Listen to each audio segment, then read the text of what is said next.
Guatemalan Bus Attack, a true story by Julie Arnold, May 6, 2006. Hey, I have a story, so be prepared. It happened early this morning. Julia and I were getting a bus from somewhere in Guatemala to go to Guatemala City, and we both fell asleep. Halfway there to Guatemala City, we awoke.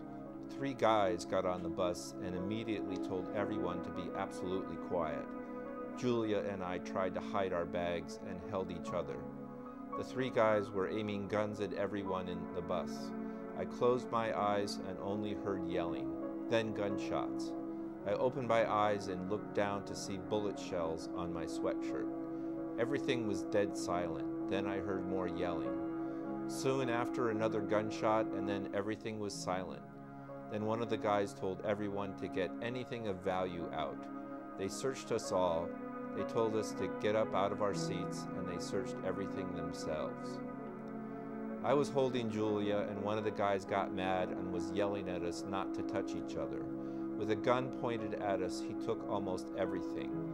We had hid our bags under the seat, and he found them, looked in mine first, and took my money and my camera. Then he looked in Julia's and took all her money. Because she had a lot on her, we're guessing there was no need for him to look in her bag for other things. They searched the whole bus, followed by more gunshots. They told the bus driver where to drop them off and then took a seat right in front of Julia and I. We were in the second row. They were harassing this girl and then started to talk to us. We both said that we didn't know Spanish, and he kept talking to us and waving his gun around. Then he said something to the girl in front of us. She turned back and told us he wasn't planning on shooting us. Then they got off. When we got off, everyone started talking, wondering who got shot and what was now missing. I looked in the aisle and saw a man lying lifeless. They had shot 2 other people, one in the leg and one in the arm area. It was the most horrible thing I'd ever experienced. Blood was everywhere, all over the back of chairs, in the aisles, and on Julia and on some of my things. All we could do was hold each other and cry.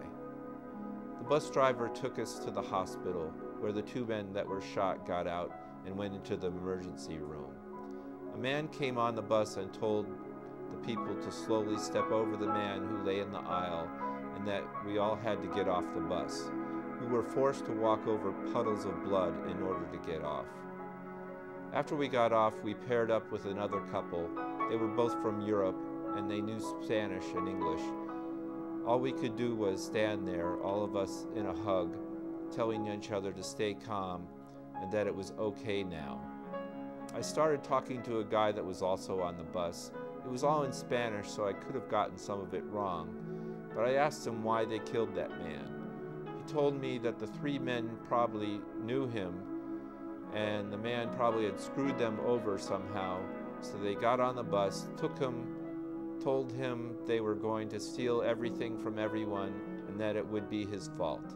The guy asked me what I was missing. I told him that I still had my passport and bank card, and he told me I got off lucky.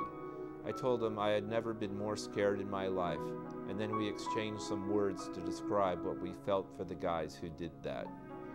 Julia and I didn't have any money on us and somehow needed to get a taxi to the bank and then to the bus station. The couple that we paired up with found us a taxi, paid for it, and gave us words of encouragement. You forget how horrible people can be and how wonderful they can be. The last thing that was said to me before we got on the taxi was, "This is all I can do for you, and you never know, maybe tomorrow you will have to save me." I also saw the girl that the 3 guys had harassed. I can only imagine what that would have been like. We finally arrived in Antigua, where we were planning on taking a Spanish school for a week.